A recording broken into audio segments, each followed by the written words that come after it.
Hello and welcome to Divephoria MSI 2023, episode 3. Had to hesitate. Episode 3. That energy. Yeah. Like that? 3. Pick it up a little bit there. Okay, you like it. How are you guys It's both? Divephoria. This is It's not EUI. This is not fair. We're like It's double best of 5 day. yeah. We're like 12 hours deep on this day. Yeah. Hell yeah. After 6 straight show days. Yeah. And our team's kicking ass. Yeah. It's really pumping great. us, It's pumping going us full of great. adrenaline. I don't know if everyone noticed, but this was a sick tournament for us as Western representatives. Yeah.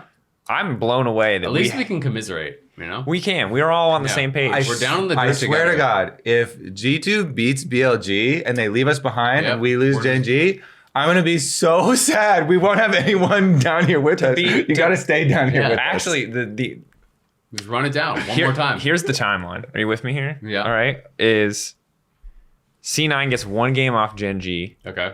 and G2 get 1 game off BLG, and then we handhold our records because already 1 game has been gotten off BLG by Golden Guardians and plans. Yeah. So we'll We both count get the 1 plan. game off Okay. Gen.G and Parity. 1 game off BLG, us. All right, deal. and we're just equally shit. We're Wait, both who plays just first? equally terrible. Okay, they play first. So they have to hold up their end of the bargain, and then if we do well, we can break it. We can break that shit.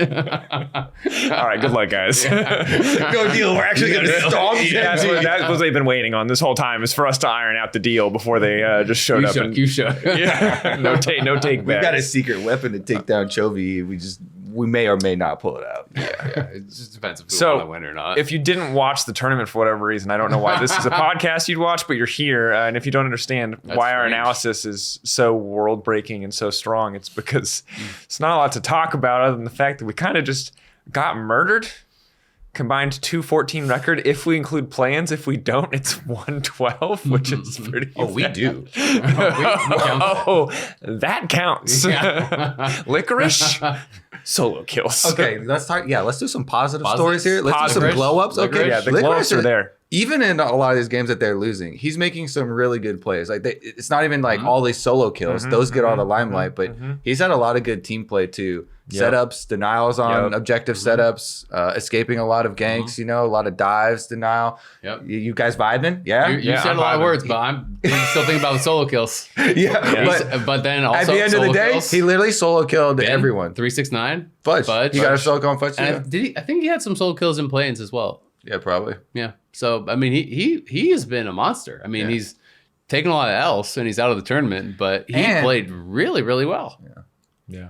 I mean, I was here for it. I wasn't anticipating that much from Licorice domestically. Like, I talked about it before in one of the other episodes or when we've talked about it, but I was excited for, like, Gory River, kind of, because I saw a lot of Cassante mid for you guys domestically. Didn't get to see as much from them on the international stage. Yeah. A lot of shaky performances, but Licorice was the big standout for me for Golden Guardians. Like, I think he's the guy as that... well, I would say. Yeah. Who he and Licorice felt like the guys who ultimately decided a lot of those games, especially today. And the series, like, the only reason there was any hope of a game 5 is just Licorice versus the world on that Poppy, just divine sundering his way through Cloud9's hopes and dreams. Very, very briefly, but for that brief period of time, all their hopes and dreams were dashed. Even like against JDG, I mean, GG put themselves in good positions, right? They were never able to close. Yeah. JDG kind of did similar things to BLG today, to be honest, where it's just like, all right, yeah, great, you have a lead, but we have Ruler though, and we're gonna out team fight you. Yeah.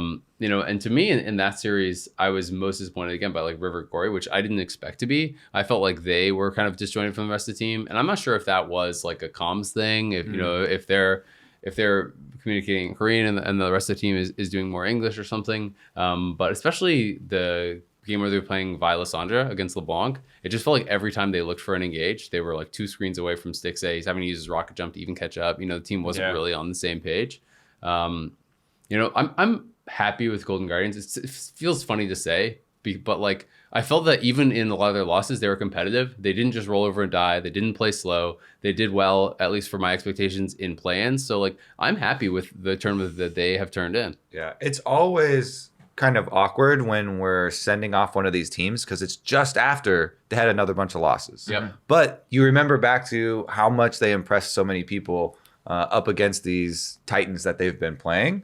And those are the things that you want to remember, you know, and hold on to, and the improvements that they did make.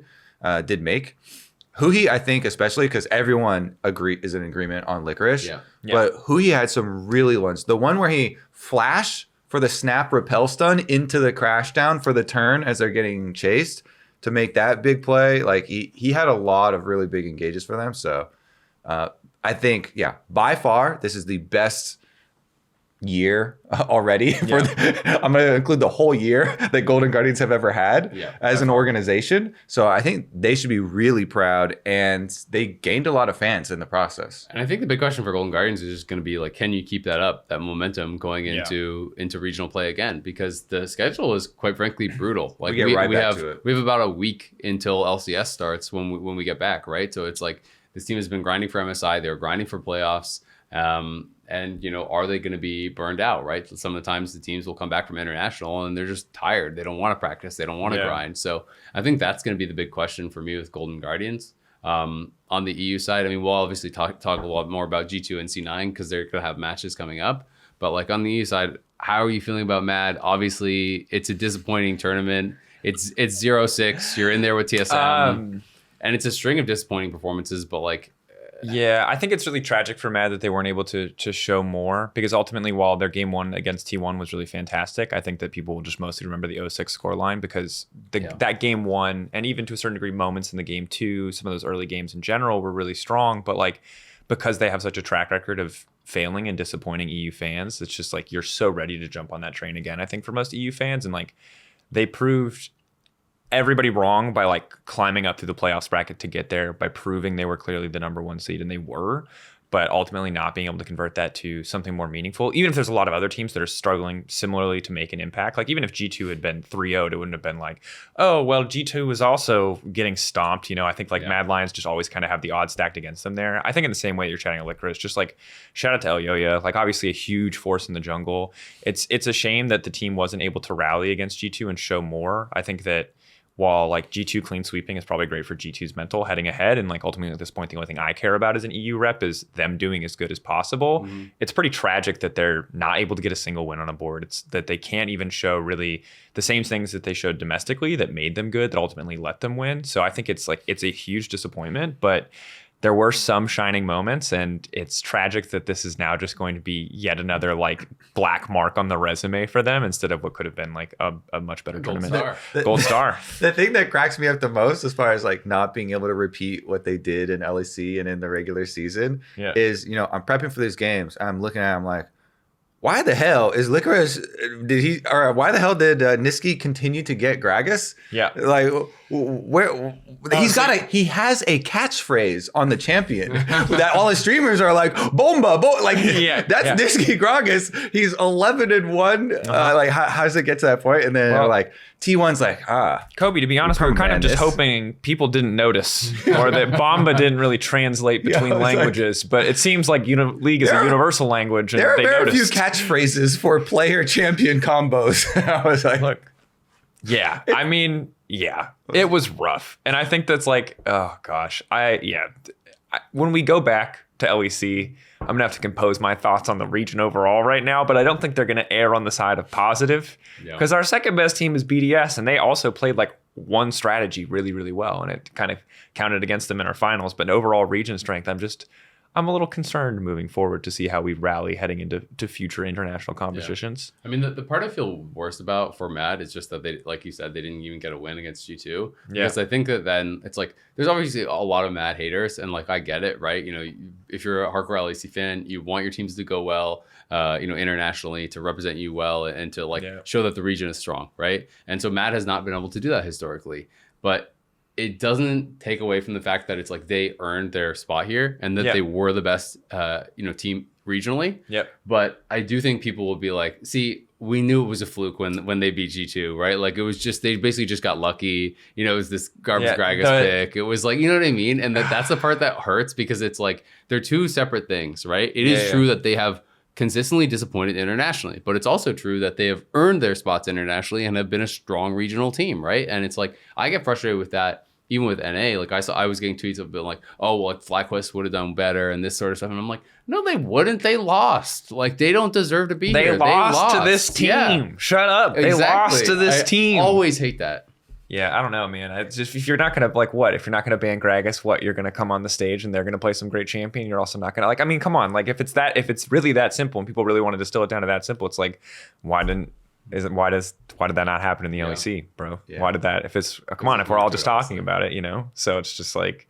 Yeah, I think it's a kind of a cheap shot at this point. It does suck for Matt. It double sucks because after they finally did make it and they made it through all those trials and tribulations to get here, they made that wonderful we're sorry video, and then they go, Wait, I didn't see it. Do you ever see the South Park episode with like the BP meme where it's just the guy being we're sorry? Oh, yeah, it's just the same thing. They just parodied that. It's just Mac. Okay. Just saying doing it we're so sorry we won the LEC. We're so sorry. Did we beat your favorite team? Yeah. We're sorry. That's really good. Yes, exactly. And you want to reward them because it's like such a perfect piece to celebrate an accomplishment. So memeable because it actually is like we're sorry. We're sorry. We went 0-6 as the number 1 seed. We're sorry. We bumped out of our 3rd straight international. It's funny too because usually if that happens like on the Cloud9 side, when I saw their first series, I was like, oh man, Cloud9 is used to having like play-ins buff, which I do consider as long as you get through play-ins, it is a buff. Then if you're trying to apply that to Mad Lions, then you're like, oh no, I just memed on them. The worst part is the only reason you have to add that caveat is because of the Mad Lions. You just used to be able to call it the play-ins buff without having to add that caveat. It was one of those brain off, you can just throw that analysis, copy and paste or whatever. You can't copy and paste it over because I can tell how mush my brain is right now because you said that. I'm like, but we've always made it through. What are you talking about? And then I was like, oh, I get it. Yeah.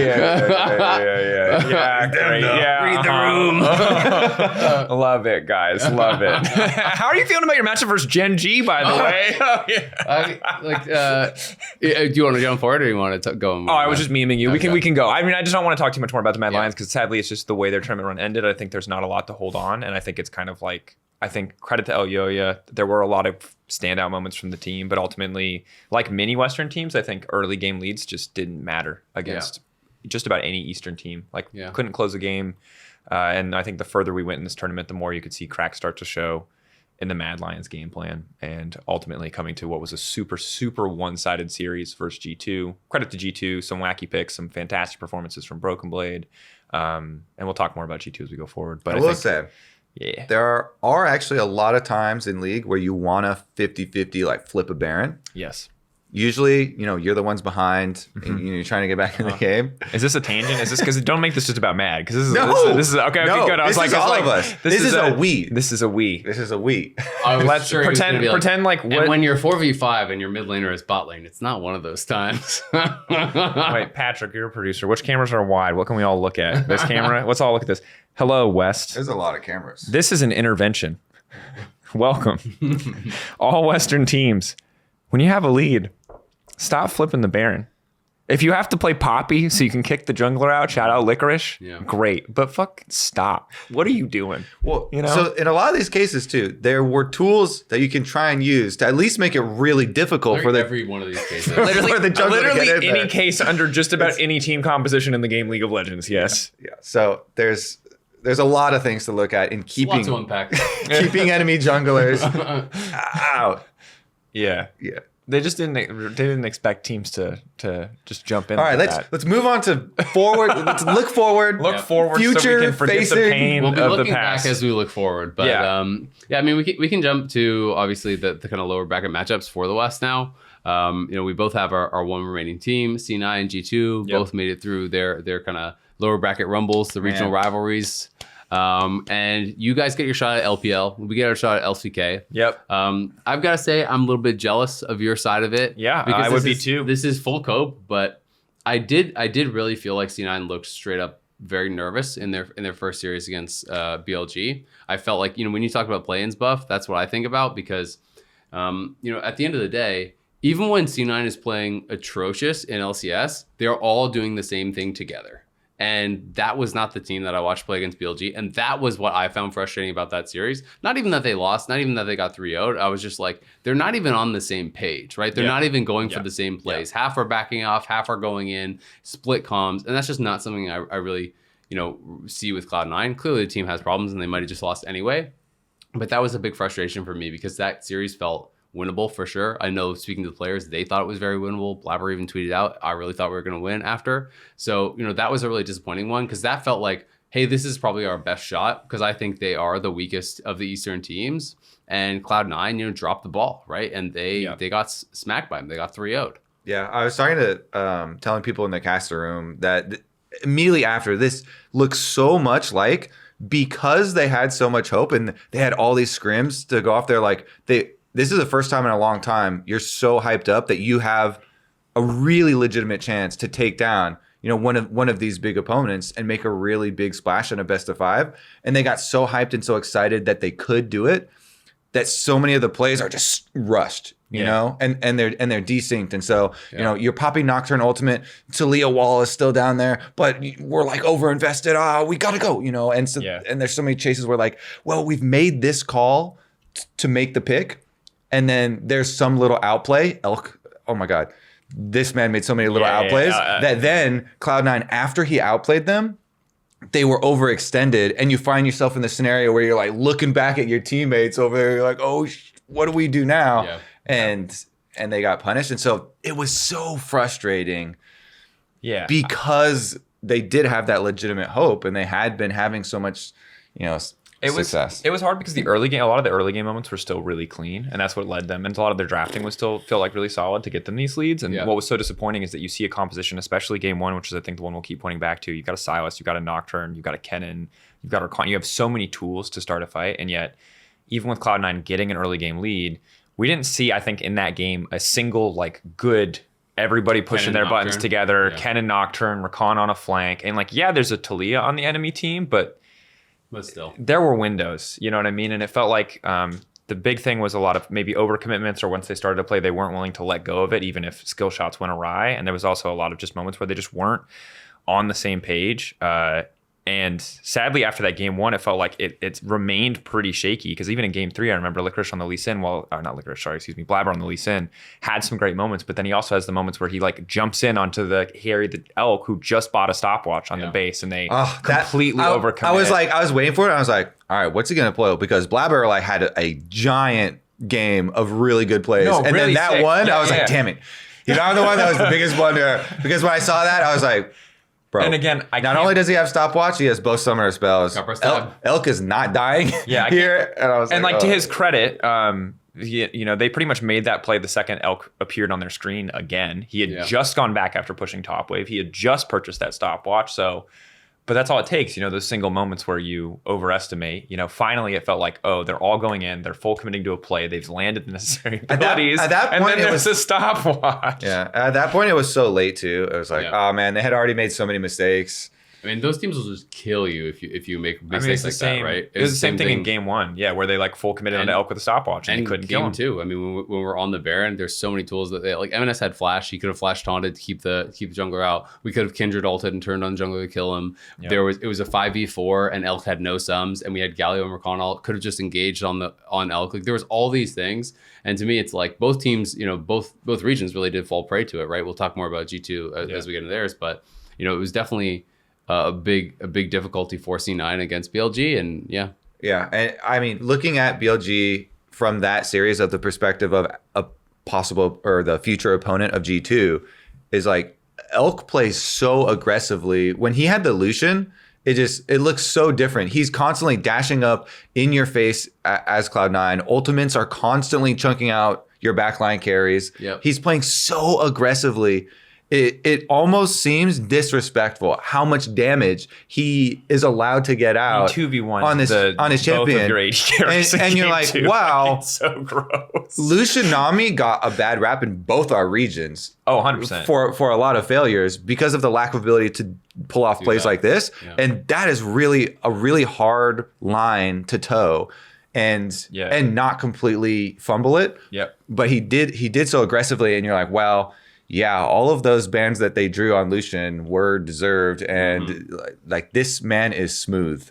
Yeah, I mean, it's terrifying, and I think credit to the team as well, because ultimately, like, I don't think Yagao is necessarily the strongest mid laner, but in that game especially as well, him just being ready at a moment's notice to throw out Cinder abilities to make sure that Elk had all that space to play with, and starting to appreciate more and more. One of the big differences, I think, between regions is like it seems like every single player on the best teams is aware of like what they need to do to make sure their AD carry can just play the game as easily as humanly possible. And it's something that BLG showed a lot versus Cloud9, where Elk was playing Lucian, and it looks like a champion that has 200 more range than it should, because every time his allies burn cooldowns off of C9 and C9 commit, he's in there. He dashes forward on you to get chunks, and there you get so many little things off these chunks. You know, he pushes you back, you're 50% health. Yeah. Boom, they you can't clear the vision now, or boom, they get to set up earlier for this thing now. And he's putting himself, he's expending his dash, so like you think it's more vulnerable, but he's doing it in these little windows where you're just not close enough to be able to punish him. And I think he's just not precious about any cooldown that is not going to, is like, if as long as the cooldown will be back up when the fight happens, he does not care. Like even if it won't, man. Like there's just times where he sees an angle and he's just like ulti-flash, Gale Force, like he's just like he's actually every time this man is in mid dog lane in him. on Lucian or He actually is Aphelios, that guy. Yeah. he will literally Gale Force at you in an instant if you are alone in mid lane. No, it doesn't matter. Aphelios, Jinx, Lucian, this man Gale Forces forward for the chip. It's All right. So where are we going with this? Are we gonna Gen.G. do okay? C9 Gen.G. So I mean, you know, Gen.G on the other side.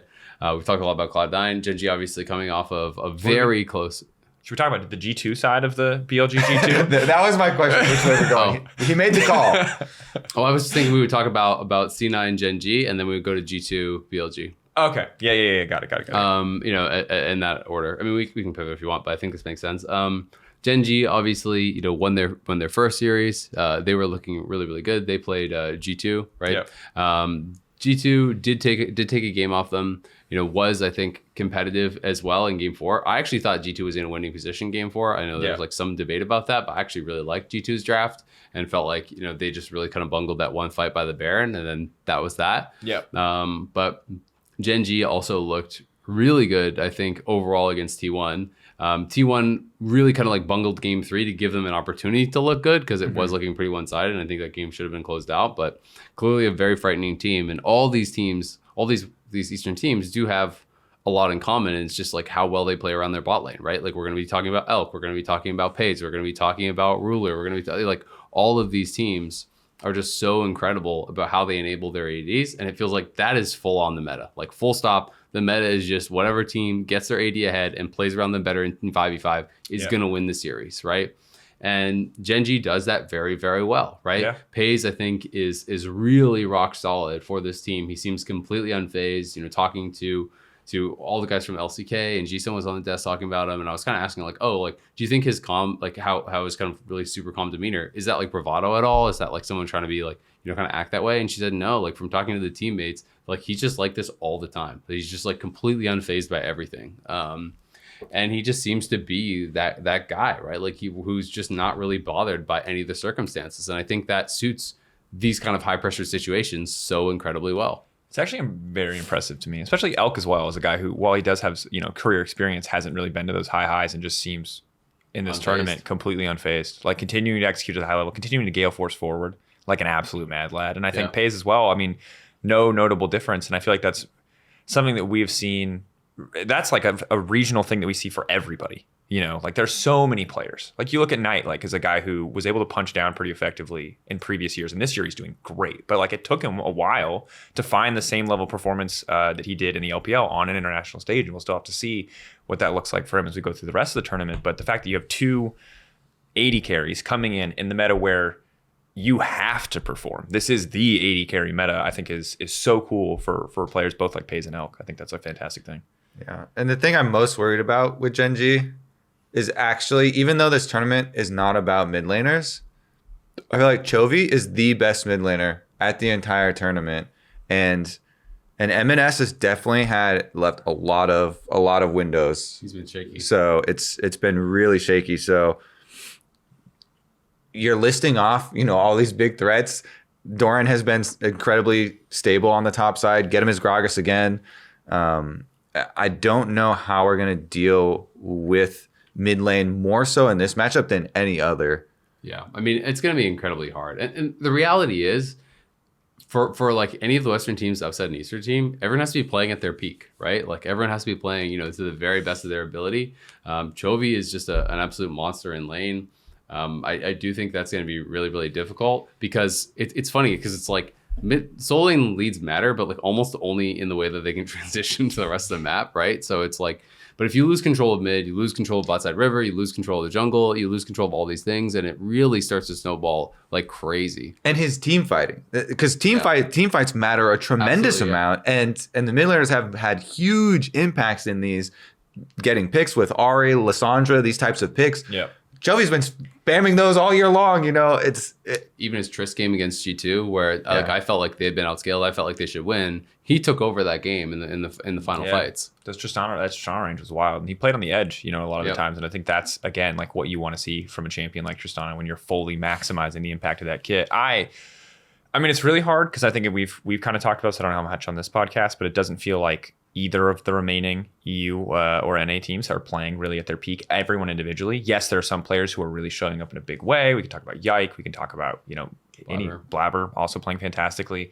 And Berserker's had some good moments, although maybe not quite as standout as you'd want him to be as a C9 fan. But I feel really happy, actually, with Berserker and Blabber.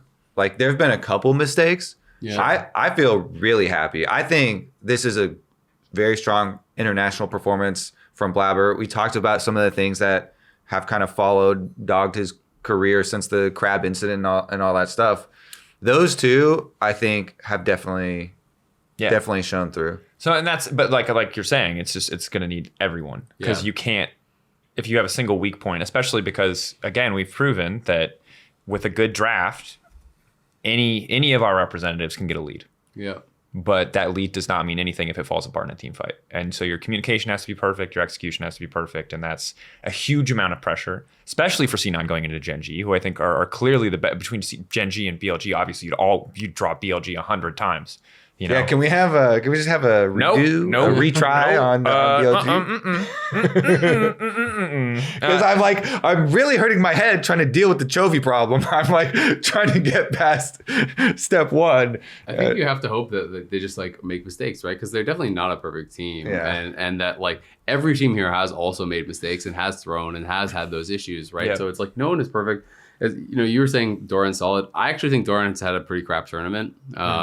Personally, like compared to what he showed, you know, in the LCK. And there's a reason that literally everyone was predicting T1 to win the LCK. It was largely because Doran was supposed to get gapped by Zeus, right? Gragas. The Gragas is big, but like even in his Gragas games at the event, I don't think he was as impactful. He's reaching more for carries, and I don't think he has looked nearly as good on the carries, right? So like I do think there are ways in which you can punch them. I don't know that we're going to be able to do it because, you know, like last time Fudge was at MSI, he was going crazy. This time, I don't think he's been like bad, but I don't think he's been a factor in really like almost either way, right? Like when he went against Bin, he like did pretty well in lane. He kind of contained him and stuff, but like couldn't get any good Kennen ults. I just don't really feel like he has had. No, Licorice has been our best top laner here for. Yeah, without a doubt. Yeah, so I think that's a question. I mean, for me, it's like Peanut can sometimes be a little bit flippy, can sometimes be a little bit, you know, mistake prone. Realistically, I feel like if we are going to win, it's got to be largely off of like a really good Blabber performance. I think he has to be the one to help carry the early game and hope that the team can all be, you know, kind of firing all cylinders and perform really well in team fights, because that's the tough thing is when you look at teams like this, you're not seeing a lot of individual matchups that you're like, oh, we're just going to blow them out of the water here. We're going to blow them out of the water there. I just don't think it really exists. But none of these teams are unassailable. Golden Guardians, who would have told you at the beginning of the year that Golden Guardians would be getting like a 5K lead against JDG, right? When you look at paper, it just doesn't compute. It doesn't make sense when you're looking at the name power. But that is clearly not the whole story. That is clearly not the whole game. It is all about how you coordinate as a 5v5 unit. And Cloud9 has been able to do that really well regionally. You know, can they piece it all together where they have that great early game and then they coordinate perfectly in a team fight? I'm not going to bet on it, but like I definitely think that is possible. No one is perfect, right? G2, everyone is dogging on G2 and saying LEC looks like trash, but G2 took a game off of Gen.G and I think should have won game 4 if they just played a little bit better in one team fight. Then who knows what happens, right? It's like all kinds of people are saying, well, Caps isn't Caps anymore. Like he's not looking that good. You know, G2 aren't having these performance. Broken Blade is supposed to be crap. Like all these things, right? Yeah. But it's like, yeah, but you beat G2. They were playing against Chovy Caps is supposedly performing weaker than anyone else on the team is what everyone's kind of telling me, and that seems to be the prevailing opinion. But they still beat Chovy and almost won a second game. So like it's definitely possible. The individual skill, I really don't believe is that astronomically different between the Eastern teams and the Western teams. That has not been the issue. To me, it's been all about coordination and 5v5. The way that these teams enable their ADs is night and day. Like JDG is the complete perfect example of this, but it's like when we were casting that game today and you're watching how they enable Ruler, it's like there are 4 forms of dive. All 4 forms are marked, right? The Ahri, like the Vi is ulting in, Brahma's already on him and putting his passive on him and stunning him. The Ahri is coming in to follow up on the Vi ult. Well, guess what? Maokai already blocked the charm. Like this guy's coming from over there. Well, like 369 is over there blocking him too, right? There's like all of these things are happening simultaneously in every single fight. And then they can really show their individual skill to an amazing degree, but it's like, it's the whole unit. And that's the biggest difference between our teams and their teams. Our teams are not fulfilling their roles in the 5v5 anywhere close to the level that these guys are, or anywhere close to as consistently. And then also in like setting up for those 5-on-5s, it does seem like our teams are dropping a lot more minion waves, which at the time, it isn't that much, Yeah. But then it happens a bunch of times over the course of the game. And all of a sudden you're dealing with differences in power in addition to hands differences or execution or coordination differences in these team fights. Yeah. And I think that there's this sense of urgency that we've felt from Western teams playing against Eastern teams where it just feels like they feel like they have to make a play. Like they're under some time limit. And part of that is better wave control coming in from LPL and LCK teams to the point where there are waves crashing. But it just always feels like if they don't make a fight happen in 20 seconds, then they're never going to get the fight. Whereas we watched today, again, the BLG JDG series, they're sitting there, lines of scrimmage for like 40 seconds, just poking, waiting, fishing for an angle until the last possible second. And there are creeps disappearing, sure, but they're ultimately like ready to play there. And they will just wait. They will play so slow. They will poke. They will throw out non-committal abilities. And that's something that I just have not seen from an LCS or an LEC team yet this tournament. When I look ahead to G2 specifically, I'm really nervous because while I think that like Mickey's had some great games and Yike has had some great games and Broken Blade certainly showed up in a big way versus Mad, Caps isn't playing the best. I think the good news for them as a team right now is that in terms of matchup for the remaining teams in the tournament, Yagao is also probably, of the top 4 teams or of the LCK, LPL teams, he's probably the weakest mid laner, Sure. Right? And stylistically, Caps has mostly been wanting to play utility. Yagao, more often than not, wants to play utility. So if they're going to handshake on that, I mean, it kind of frees you up to worry about other parts of the map. I am nervous for Hansama and Mickey versus Elk. I was not convinced by Hansama's Aphelios whatsoever. And I just think that like it is still a big uphill battle, but I do think that G2 have been blessed with a second chance by beating a regional representative to play against the weakest of the perceived top 4 teams of the LCK LPL teams. And like if there is a shot, this is the shot for them to have a big upset. And from what I've heard behind the scenes, scrims aren't everything, but like G2's not stomping scrims. I'm not like, and I don't think anyone would try to sell me a rumor that outrageous, but they're like going close to 50-50 against a lot of the big teams. And it's not just BLG anymore, although BLG is probably the most important reference because like everyone is finally here at the tournament. So this is it. This is kind of the last shot for G2, even with Cap struggling to really make that impact. I think Yike has been good. Mickey's been good. Hans Hama has been doing his job. And like, I just have to hope that that's enough. And for Broken Blade, it's like it's versus Bin. So good luck. Good luck. I like the Cassio versus Chasey. Chasey, I think, kind of griefed it a little bit, but love the Cassio so far. Gonna be hard to blind pick Cassio versus Bin. Yeah. He's especially since he knows it's coming now. Yeah, and this isn't a dig to Broken Blade because I think he's had a really solid tournament and his ramp up over the course of domestic was big, especially given how much flack he got. But it's also at the same time, it's like, sorry, bro, everyone else drawed pretty okay in this matchup, but if anyone's gonna suffer, it's you. That said, a lot of the top focused strategies that have come out from BLG have looked pretty lackluster in the greater scheme of the game. So I do want to wrap up the Cloud9 Gen.G real quick though, because while we're for sure underdogs, you always want to see that angle. And I think you just follow in T1's footsteps, as Korean advice as that sounds, Just win. The actual places that they went though, are what you're supposed to go in this meta. They had the Scion level 1, completely take over bottom side jungle, get Guma as fed as possible. we've got Berserker. Berserker was T1 understudy. He came up through T1 under Guma as well. Do the same shit, okay? Our best performing players are Berserker and Blabber. Guess what? Get that jungle, level 1 invade, get some ganks down there. Just try and get a scenario where it's not Sven and Berserker, on their back foot in lane, which has happened a lot, and they've been attacked a lot. I think we need to put more effort than ever to this bottom side of the map. Sacrifice other stuff. I don't care. Get those invades, get him some turret plates early on, and let Berserker do some work. So just to call back there, because I feel like I see your angle, and I don't want to cut through your hopium here.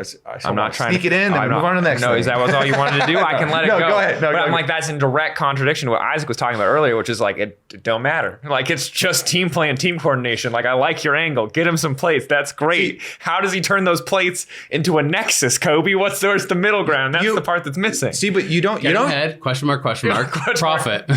you never magically get things. Yeah, in life, right? And it's like that. It's like that thing where yes, some things are chance, and you can be lucky in getting a win or something, or be lucky and be lucky in getting anything in life. But you can also do things to stack the deck in your favor, increase your chances of being lucky. So guess what? If Berserker is richer during our team fight, then we've got a better chance. You got less lucky to win in the 5v5. I don't like where your head's at. He has to recall by Fog of War close to the Yeah. No, but I see your point. I mean, ultimately, that's all you can really hope for, right? Is go for the strategy that's going to give you the biggest lead, and then pray that on the day the level of coordination is high enough that with the lead that you have built, it will be enough to win a fight. So I want to get lucky and be more rich first. Exactly. Yeah. Just like in real life. Daft Yeah. Get I'm lucky. going to do my investments. I'm going to do my planning, but I'm planning on winning the lottery. You want to be born rich or born lucky. Same page. But yeah, I mean, at the end of the day, I don't think any of us are going to predict Cloud9 to win. I want Cloud9 to get a game. I want Cloud9, my biggest hope for this is that they can just play on the same page, that they, look like a cohesive team. And I feel like they show a good representation of what they are in the LCS. And if that means that they win, then I would be absolutely ecstatic. But I would also be shocked. But, but I want them to get a win for sure. And I feel that they're capable of doing that. Yeah. But let's move fully to G2 because we've talked a lot about C9. G2 obviously is going to be going up against BLG. And again, it's like, everyone is saying, hey, we think that the LPL team is weaker than the two LCK teams. They already took a win off of Gen.G. They almost were going to win game 4. If like the entrance to that Baron fight, Caps like flying over the angle, didn't see Chovy was there, lost like 90% of his health entering the fight. Yeah. Then they get marked on the other side. They lose another person there. The fight all goes to crap. But it's like, yeah, Caps is not performing to the level that he has been in the past, but clearly like he's serviceable. He's still doing well. Like I don't think it doesn't feel like Caps has that magic aura about him at this tournament that he has in the past. Yeah, we were talking about this in the caster room, and it's like it's interesting because I was asking you guys because like all the LEC casters seem very negative on Caps right now and like how he's performing. And I was like, is this, do you think the community is like down with that? And it seems like mostly you guys were thinking, yeah, the community is fairly like negative on Caps compared to where he used to be, right? Sure. That like it doesn't feel like he has that magic aura because it did feel like for so many years when Caps goes international, he was one of those guys that you'd be watching, kind of like how I felt like when I was watching Ruler today, where it's like, oh, they're down in gold, but they still have Caps and he could do some shit, right? He can make something happen. And I haven't felt that about him in this tournament, but it doesn't mean that he's a bad player and it doesn't mean that he like can't perform or still have those special moments. So I mean, I do think G2 definitely can beat BLG. I think it's for sure possible. Again, I don't favor them, but like Yike was really good. We talked about Blabber. Yike was the standout member in G2 for me. Yike, the pop, like the reason that like, and it's crazy because we got very used to seeing Yike play carries, and he did not exclusively play carries, but carries was a lot of what he played. And as G2 kind of wanted to show us what felt like more of their final form here in play-ins, at least from the outside perspective, right? Like it was very clearly Yike on carries, utility mid laners. And then as we got further in, now we're seeing more, not carries. We're seeing poppies. We're seeing other junglers come in, and he's still having the same impact. He needs to build Sunder, and then he's on just a carry needs to again. build Sunder, and he's back on a carry. As we saw from Licorice today. And I'm impressed. I just am, again, in the similar way that we talked about Pays and Elk. I think Yike is another triumphant story of, and it's not as, it's still a home crowd. people who are cheering for Yike, but still to go to an international competition, show that same level. It's huge. It's huge. It's the biggest crowd that he's played in his time in LEC, at least. And he's got some crowd experience courtesy of the ERLs, but like he's only played in the studio up till now. So I think it's fantastic again that he's shown that level of performance. And like, I don't want to put more pressure on his shoulders, but I do think that he has to be a massive factor for them if they're going to win this game. And we did see his Kazakhs and his Belveth versus Mad Lions, and guess what? Story was goddamn Broken Blade. Cassiopeia, actual 1v9. That is the most 1v9 of any game that we have had at the entire tournament was Broken Blade Cassiopeia. He had to carry the rest of G2, and they end up just like all following him down a side lane. And I was like, yeah, I'll do the same thing. Like, go follow that snake because that's your ticket out of here. And he actually pulled it off. Yeah. As much as I would love to be like, but what about Ruler today? Like Ruler's team helped Ruler out in just about every instance. Yeah. Broken Blade's team was briefing him. They weighed him down. The only thing they helped is make sure that he could get the official 1v9 everything award. that they could to lose that game. God. But Broken Blade was not having it. But it's Like, oh my god, dude! When they did that 4-man push top, and they're like hard committing to the tier 2 top, where Broken Blade has all their kills, he's bought with like I think no TP. He had TP. I was watching in the replay. TP. I guess it was just in the replay. Then the thing was bugged because it was probably spectator bug. Yeah. He had just recalled to go answer the split push. Okay. On the spectator client, I remember showing that had no TP. I'm like, what are you doing here, guys? Like, we're hard committing top. All of your gold is bot lane. It's just like, They had TP, but they got Casante'd so quick that at that point, Broken Blade's like, you guys are actually useless. I'm not going up there. You can all die again. And I agree with it. But like, yeah, that was the most 1v9 that we've seen at the whole tournament. And he was possibly the most shit-talked player of G2. You talk about everyone being down on Caps. Yeah, I saw a lot of people were really down on Broken Blade before this too. I mean, LEC top laners in general feels like the people Caps is more like expectation versus reality. Yeah, Broken Blade is just more like negativity. Well, and I think that the big thing too is that like for Broken Blade, right, there were some games that were more difficult. He was playing more controversial picks. He was losing lanes to a lot of domestic top laners, and when he would lose lane to Photon or Chasey, people were like, oh, Photon especially. Photon is sick. Vitalik top laner, Korean player. That's the context for most people. Amazing super team. By the way. Amazing super team, by the way. Blew up in their face. Chasey smashed him. Lost to Adam too, and it was just like at a certain point, people just stopped giving him the benefit of the doubt. But again, like across this tournament, he's been pretty consistently one of the strongest factors.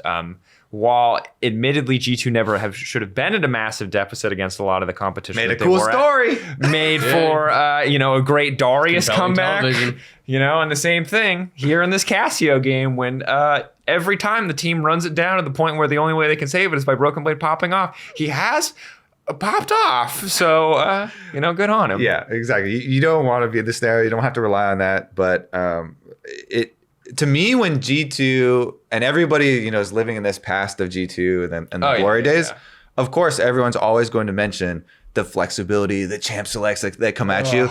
Guess what?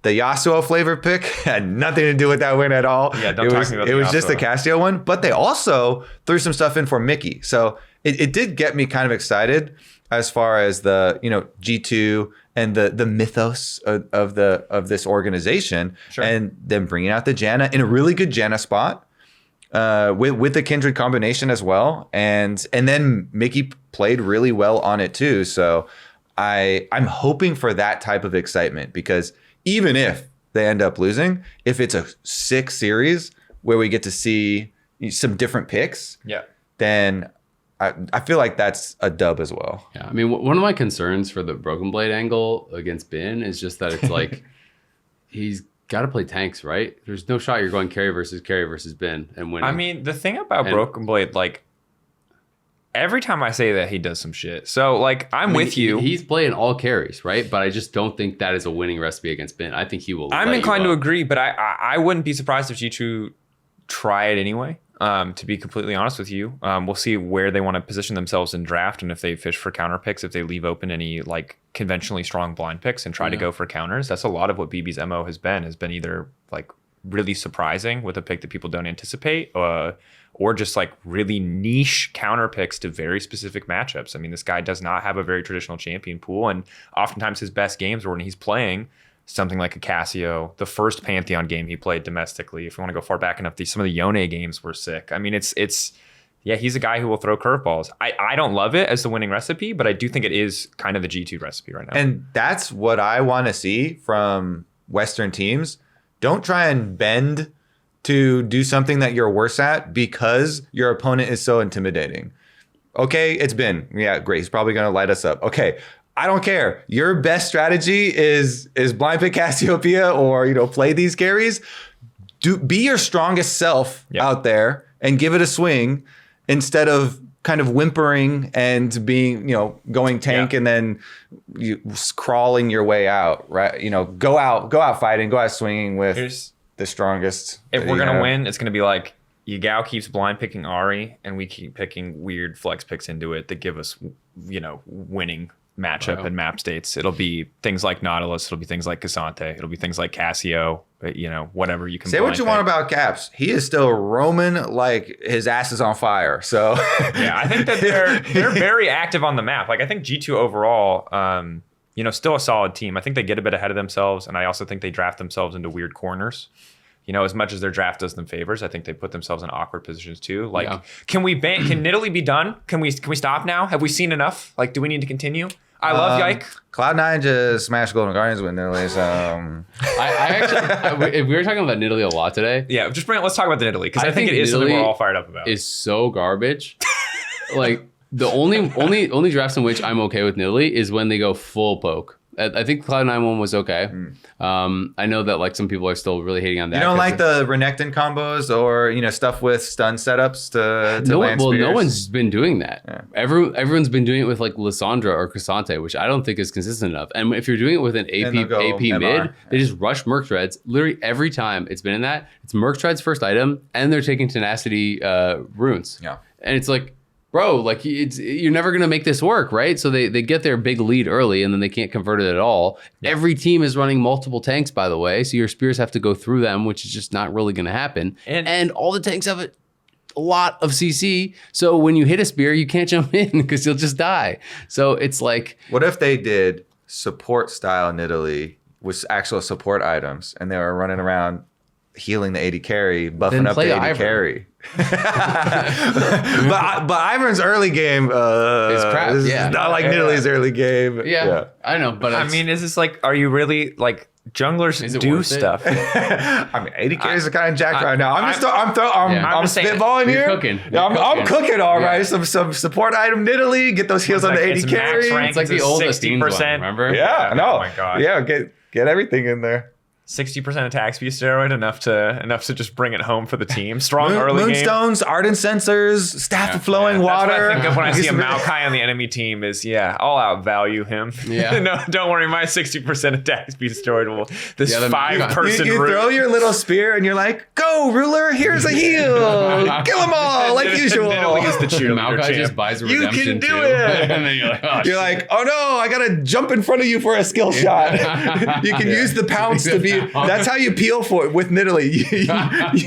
You go, get down, president. You leap in front. Just bounce. Yeah, you bounce in Don't hit me or we'll call PETA. I bounce in front of the Nautilus hook and bye. It's perfect. It sounds good. Oh, I'm cooking. I'm sold. Okay, good. Nidalee's great. I take it all back. Nidalee is great. Please BLG pick Nidalee. Exactly. But I was just about to keep say, playing Nidalee. It was great. It was actually so close. It wasn't the Nidalee that was the problem. Ruler was just a little too good. Please keep picking Nidalee. BLG. They just got lucky, really. They really did just get lucky. They're just so lucky. I mean, and the worst part is like, Shen was hitting a lot of spears. It just didn't mean anything. Yeah. Like, the man hit a ton of spears in a lot of the early game to mid game fights, and it was like...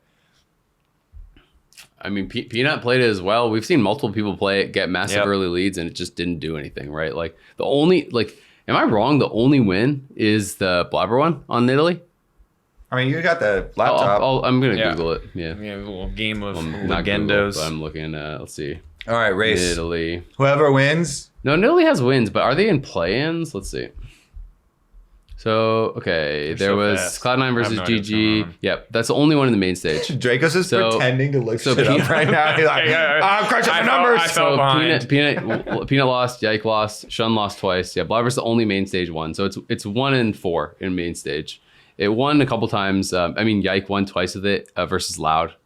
Come And on. that first game, it wasn't good either, for the record. That was the Darius game we brought up earlier. And then BLG beat R7. Stop Not it. seeing any support item builds on there. But look Sort at of its interesting. average Where's your CSD proof? at 15, Isaac. It's always ahead. It is Isn't very that ahead, make it good? Yeah, it does. Okay. Yeah. So anyway, I'm just super not sold on Nidalee. But another thing we've been talking about is kind of interesting to me is like the drafts are getting so greedy, like always just about everything for your bot lane. So much about enabling bot lane, greedier and greedier and greedier picks. We're doing Lulu Zeri when Zeri's been nerfed like 400 times and Channers have gotten nerfed and stuff. We're doing like all these tanks everywhere. I do wonder if we're gonna hit that critical mass of like, oh, actually now it's time to play Caitlyn, Lux, Jace, Nidalee, like full early game and just take every tower on the map instantly. Because it's like, I think back to the Arden Setzer meta. That was horrible. But at Worlds, where it was like Cloud9 just did basically. Yep. Exactly. So Right. there's Heimerdinger. Well, Yeah. And it's like that whole tournament, everyone's like, no, you couldn't possibly pick Caitlyn. You make one mistake, game's over. And it was, I think LPL teams started in scrims and then Cloud9 picked it up. And then all of a sudden everyone on stage went from playing Kog'Maw, Janna, Lulu, all full late game, full scaling to every game was Caitlyn Jace and you lost every tower on the map and great, you have better scaling, but they're up 10K and you lose the game. So it's like, I wonder if there could be that pivot or that adjustment because getting a jump on the meta could be a way in for like a G2 or Cloud9. But I mean, it's going to be interesting, like, because my biggest concern for G2, and the reason I just couldn't predict G2 against them, like maybe they do really play better than they have and then they could win. Sure. But they make a lot of mistakes. And they made a lot of mistakes against Mad. Even when they crushed Mad 3-0, they made a lot of mistakes. And BLG have shown that if you make mistakes, they will absolutely crap on you in a team fight and then the game will be over. Well, and I think what's scary is for Western viewers is like what BLG did to C9 so often is what JDG did to BLG. And I feel like that's the same position that G2 are going to be in because in the context of the best teams in the world, BLG are scrappy and kind of sloppy. But if you can't meet them at every turn and mark every one of their abilities like we saw JDG do today, does any Western team win those team fights? Nope. I don't think so. Nope. You know what I mean? And that's a terrifying prospect because you cannot replicate, even if you have the hands, there's no way in the short turnaround you can replicate the level of coordination necessary to replicate those fights. And that makes it so hard because Ben, despite not liking the Fiora at all, Ben still managed to make it work in a few of those early to mid fights in ways that I did not expect or anticipate, and in ways that most certainly would have ended the game for a win for BLG against, I think, any Western representative. And it's the odds are stacked. For me, prediction-wise, I'm hoping for 3-2. I expect BLG to win, but I really think that G2 can put up some games, and G2 through creativity and also the fact that BLG, again, are a team that can be punished. Yeah. I think that they can find the avenue, but as far as bringing it home goes, I think it's too far of a stretch at this point in the tournament. Again, is there another level lurking beneath what we've seen? There's always the possibility, but the same can be probably said for BLG. And so don't feel comfortable predicting an EU representative. Don't think it's a really authentic prediction. So, yeah. Yeah, I do think Hansama's going to have to He's play way better. Have the performance of a lifetime, for him, because Elk has really been styling. Yeah, and I don't think that like the series versus Mad redeems him, and I don't think that like he's had I think that he hasn't had a bad tournament, but most of the 80 carries on the top teams are having great tournaments, and that's just what it is. And last time we saw him when he was in LEC and went international before he came TL, like he was actually styling internationally, playing Lucian, playing these picks, and really playing it to that super super elite level. Yep. And so we know he can get there, but he has to, I think, for them to stand a chance, because it's like Berserker, I think everyone can agree, Berserker mechanically is very gifted, right? Yeah, for sure. But even in the games where Cloud9 got Berserker ahead in gold or equal in gold as Elk, his contributions were just nowhere close because of how well Elk is playing and how well the team is enabling him, right? It's very, very difficult, even if you get in that winning position, to have that same level of contribution. So it really would take that full team effort. And I hope we do see it from both Cloud9 and G2. I want there to be that interest. I want there to be that excitement and that kind of like, that wonder of like, can we do it, and kind of have that belief, right? Because right now I feel like everyone's kind of lost that. I think you can come back real quick if you have some good games, though. If I'm just saying, maximum copium, just so before anyone I get rage. We'll see you in the finals. No, we can't. That's not the way the bracket's built. We'll see you in the finals anyway. You said maximum. The lower bracket finals. The time machine. The lower like, bracket convergence finals. is coming out, and you're like, I think time travel might be possible. Actually, Didn't as say long as which we're finals. I coping. didn't say grand finals. Okay. I said the finals. Okay, I don't think we can meet in lower finals. Actually, Well, but whatever. if we both beat our respective opponents here, We'll see you in the dumpster finals. yes, and then we can go move on to see who will lose to T1 or JDG. But Yeah. we could move on and face T1 or JDG. We just first have to beat BLG. And then Golden JDG. Guardians can face off against Mad because he said they'd shit on them. So we have to see that best of 5 now. God, I want it so bad. Yeah. Like, okay, big stretch here, completely off topic. Yeah. But you know in the movie Zoolander where they have like the back alley walk off? Why did I go with that reference? I don't know. But that's what I want for Mad Lion. I don't want like 5 laptops find and the worst PC bong the in worst London. PC bong Yeah. in London. It's dirty. Yeah. It's gritty. You can't bring your own There are people peripherals. talking smack. You don't Yeah. really have headphones on, so you No. can kind You of just hear have to comms, yell. but not a lot. Yeah, that's what I want. Yeah. I'm in. Give me some tickets. The Yeah. gritty showdown. Can we bet on this too? We can try that. Yeah, because it's going to be underground. Yeah, yeah. We're so not it's going to fine. tell Riot. Yeah. Nobody tell Riot. Yeah. The East, we demand satisfaction. Yeah. East versus West. We need to know who is the most shit. Yeah. It's not enough to know that we're bad. We need to know who the worst is. Exactly. Of the best teams in the world that got invited to MSI. Oh, the best teams in the world that got invited to MSI, yes. Who's the We're, best? we're inside the club at least. Yeah, We're in the inside the club. Who's the shittiest? We're not at the inside VIP club? table. We're though. not at the VIP No. table. Yeah. Rulers popping bottles over there. And we don't want to talk about We're not- That's too rich for our blood. Yeah. And let's never talk about what would happen if they allowed more seeds from some of the regions that are at the table. No. We're We at don't the need to- table. yeah, we're We there. might be at the kids' Yeah. table, Yeah. you know, at Thanksgiving, Yeah. but we still get to eat the same food. Exactly. For the most part. For the So, most part. anyways, we go an upper bracket now, Yeah, or upper bracket. Upper bracket, baby. This is a banger. I think that predictions first. predictions first. For T1 JDG, you want to start with predictions? Yeah, T1 JDG. I'm going JDG. you are. Yeah, I'm going. I'm going T1, man. I'm going JDG. I think it's gonna be close. I mean, 3-2. I don't really care It's about not the a real numbers. final. No, I don't care about the numbers either. But I don't know it's true. I'll be- I slightly favor JDG. I just think that what they showed in their team fighting against BLG, I think was above almost any team fighting I've seen from any team, almost any ever. Like their team fighting was so good That today. was some of the best team fighting I've seen in Just- the history of League of Legends, yeah. which is like a strong, and maybe it's just because other teams haven't had that clear of an opportunity to showcase what they're all about. But that was like any viewer with just like an average understanding of League of Legends could see yeah. how everything was so perfect, how not a single ability went wasted. And that's for the first time I've ever said something like that. It doesn't feel like hyperbole, which Yeah. is like, that was sick. Ruler is just playing godlike. Like this man is absolutely unbelievable, and the team enables him so unbelievably well. Kanavi blocking everything. You know, you're talking about the Ari Charm Knight on the Syndra. This is the only champion that can make Syndra look like a decent champion in a meta full of tanks every single scat of the week. The damage numbers, I mean, yeah. And again, it's like right now, maybe I'm overexcited just because I saw a series that Yeah. so clearly showcased their strengths, whereas like T1 probably Played a should've- better team. Yeah, than played a Gen.G, better team in probably. Gen.G and like, you know, maybe didn't close out as cleanly as you would have liked them to in the context of that series. But Maybe I'm getting a bit starry-eyed because of the series, but yeah, it was, I just. but it was I so think good. it's- So anyone who it's so says good. you're not supposed to get starry-eyed, screw you. Go back and watch Yeah. those team fights. That was a sick series. Yeah. And I know you guys are fresh off casting it Yeah. too. Yeah. Oh yeah. And I'm living in this high on adrenaline. I am. We're never, juiced. Still. We're high on That was adrenaline many 12 hours hours ago, later. but like, even thinking back on it gets me fired up. but I think BLG is clearly the worst of the best four Sure, teams. Worst of the best, yeah. Yeah. The top three is Gen.G, T1, and JDG, and I think any of those three teams. Yeah. Gen.G at the lowest, JDG but- did 3-0 them. Right. It's not, they didn't they weren't struggling against them or anything. But yeah, I mean, and I don't think JD's perfect by any means. I think they make some mistakes. I think they do some silly throws. BLG showed that they could get leads against them at times too. So like they're not unassailable. But I do feel like this is the meta of AD carry. This is the meta of team fighting. And I think at the end of the day, the team that is going to win the whole tournament is going to be the team that plays around their AD best and team fights best. I just think that's the meta. T1 do really, really well. I think T1 do that really, really well. I think Owner to me is having an exceptional season. I really feel like T1, especially with a lot of the effort that they're putting into their level ones and their setup.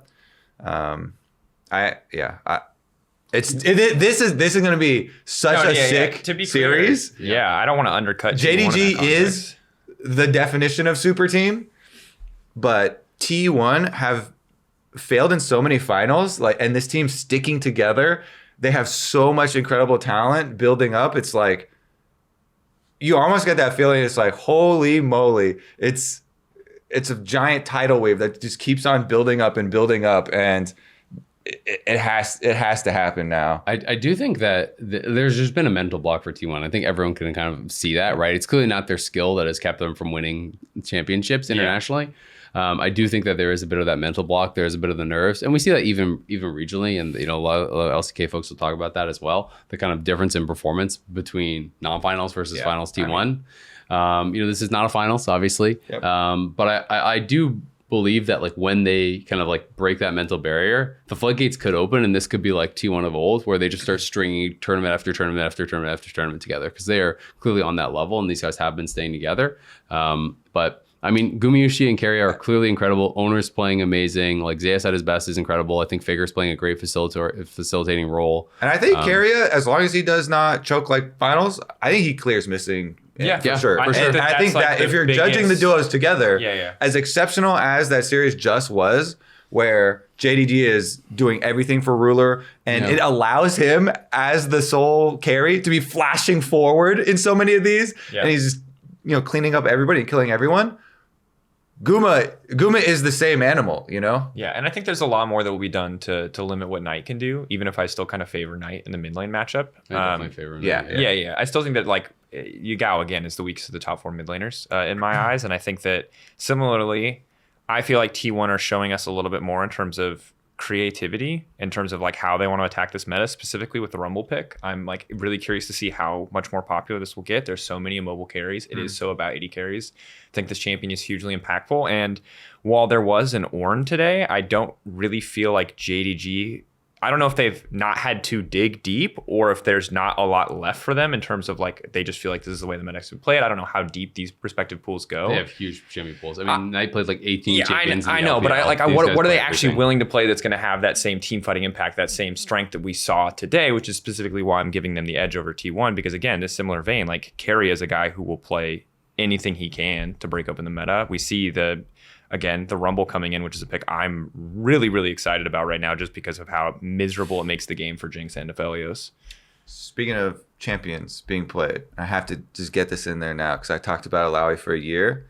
I saw Zeus in Champions, or not a solo queue game, playing Alawi.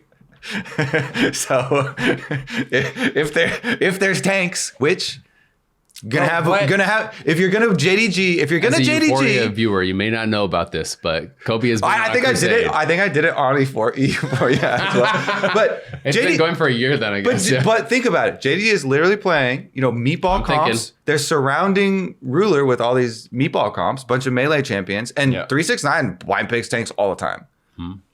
Just saying. I think I'm not saying it's a big percentage chance. Yeah. But you got to refresh this story every year. I think Alawi is really good into dive comps. I think Alawi really struggles versus comps that kite back and comps that poke. But if they're drafting like Vi, Ari, Sion, like Maokai +1 or whatever, like some like that kind of stuff. I know I said 2 junglers, but you know what I mean? Like all go in champs. I think Alawi is legitimately a good pick. Will people actually play it? I don't think they're going to play it. Now I'm going to comedically weaken my argument and say that I also saw Chovy playing Alawi in solo queue. It probably means nothing. He was just having a good time, split push the whole game until the game's over. Poppy's here too, and you can kind of just punt her out. There's Cassante who can just like, she tries to ult. Cassante's like, just like knocks her out of the fight. I think he probably wins that 1v1 with Gargoyle Stone Plate too. Like it's just that to me, the most fun is when you have you open with the most fun. The most fun is when you have some tentacles and they be slapping. Thank God we're the most fun. Thank God. I'm glad everybody's having a good time. The most fun. Sorry, continue. The most fun is SKT versus Rocks Tigers. Yeah. These picks are hidden a whole tournament long. Picks are hidden a whole tournament long. Then you are delivered with the best gameplay between the best teams, and you get crazy surprise picks that are real, that are not just comical, Yeah, and I will say, I'm with you. You pointed it out earlier, talking about breaking what is a greedy scaling meta, and we can agree that it's all, at least at the very least, a very static meta. Like what is good and what is good has been established. You know what I mean? And in terms of like what the premier options are, what else is good is what remains to be seen. Like what else can get added to the mix? What else can show up? And I'm not super hyped about Alawi. I would be hyped to never see Cassante again, just because like the champion is actually, from a casting perspective, sick as hell. But I think it's just disgusting. I think it's just way too much. Would you really rather not see Cassante versus like a Sion? I think he's so much more interesting to watch. It's because he actually like has way more skill expression. I just think he's too strong. Yeah. Sure, yeah, but he's way more fun to watch. And I think it's like maybe he's too strong and he needs to be nerfed or changed or whatever. Yeah. But like I way prefer the idea that like tanks in pro play should be a Cassante than I do that tanks in pro play should be a Gragas or a Sion. Like Gragas has a skill expression, but like to me that's all about his passive, just kind of getting him through lane. But it's like okay, Sion is a better example, or an Ornn even, right? Like there are skills with these guys and there are skill expression, but like it's nowhere close to what I think a Cassante can do. You don't like that? You don't like that? You don't think that's skillful? That's a good sound. A little sound. You know, we want to see all this stuff. We were talking about the Ornn combo, the Ornn one-shot combo. That no one can do. So I'm just saying there is more room for skill expression. It's just pros are bad. True. I do feel like Cassante is getting to the Zeri point where there was so much Zeri plays and pentas that you're just like... You're over it. Numb to it. At a certain point. And so then the next time, the 500th time I see a Cassante split pushing and reset dashes to have like 7 dashes to escape 4 people or whatever, you know, people are, oh, and then the next time they're like, oh, and the next time, oh, okay, it happened again. I don't know that. But I do agree. It's definitely an interesting champ. Yeah. And again, visually very exciting. You know what I mean? And very clear, while I think that like it can be difficult to always understand for the average viewer, like how strong he is, because all out is a visual indicator when you're in the game is very clear, but when you're watching a game, it's all just like, well, there's wind around him and there's a circle, and like, is he all out or not? It's hard to tell in this moment because in one form, his mana bar. That's the easiest way to tell. Yeah, there you go. You know, that's like the little half health. You know, half his health in an instant. But it's just like he goes from doing 0 damage to infinite damage, which can be a bit jarring. But I do like that he has like clear windows of strength.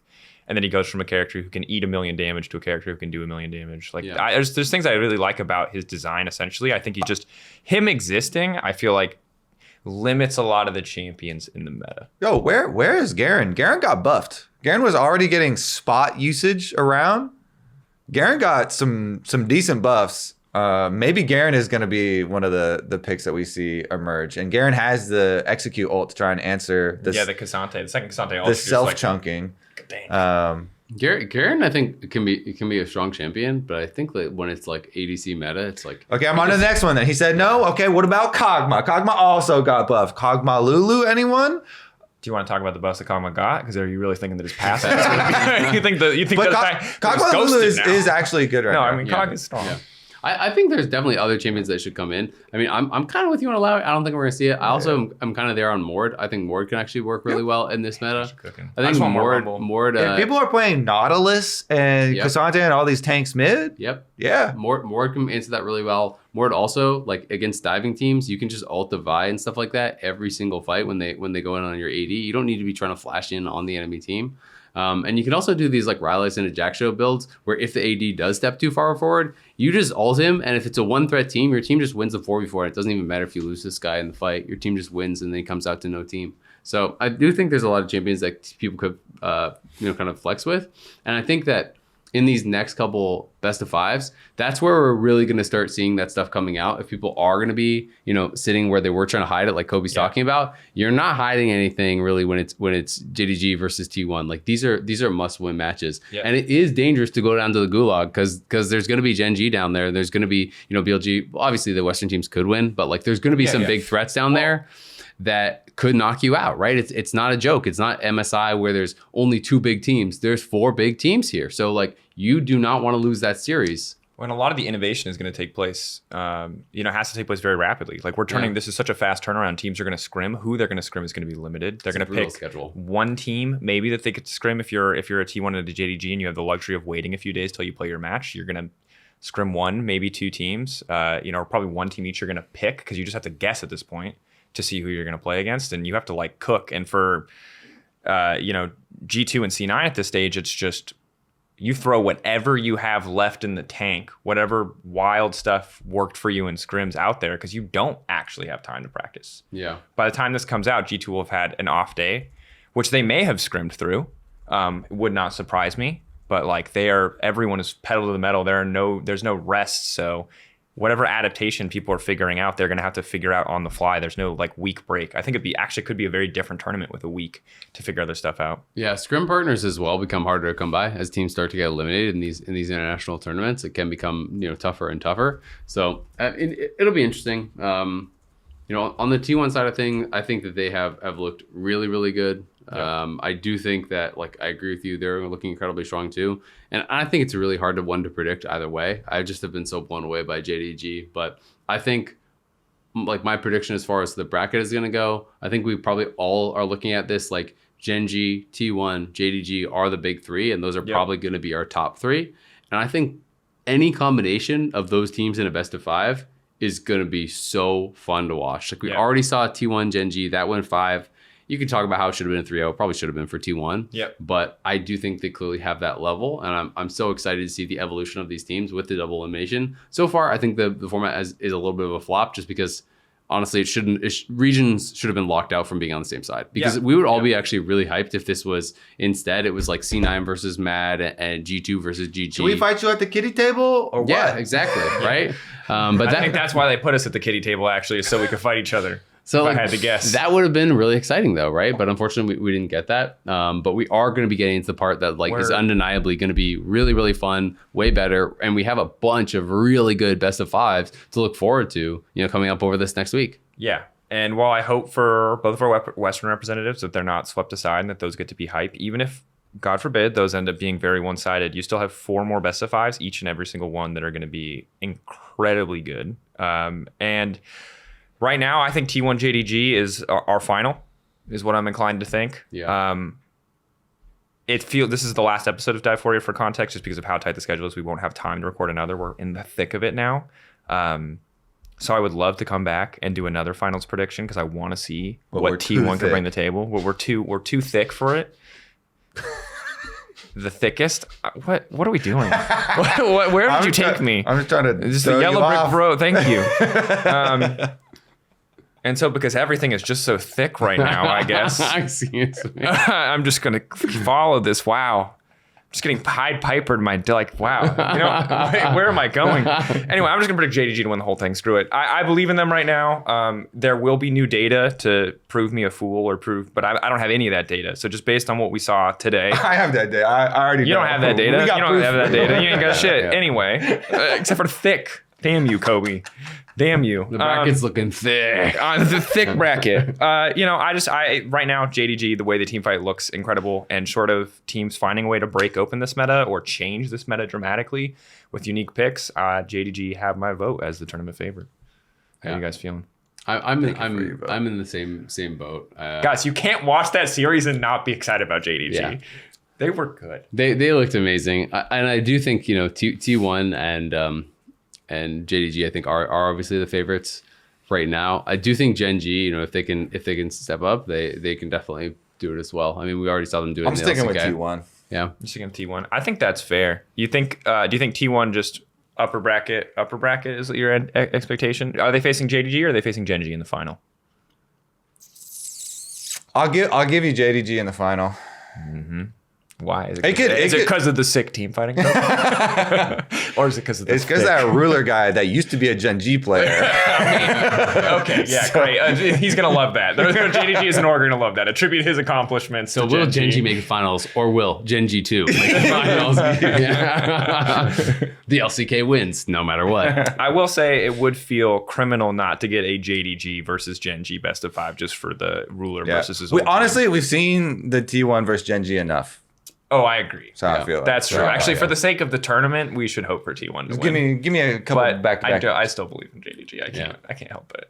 I believe, but I'm willing to flip-flop. I'm willing to flip-flop at a moment's notice because this is such a far away best of 5. My allegiances can swap on a dime. My region's dead.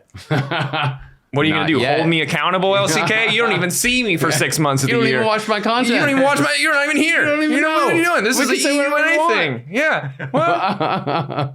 Well, Morgan should have been here.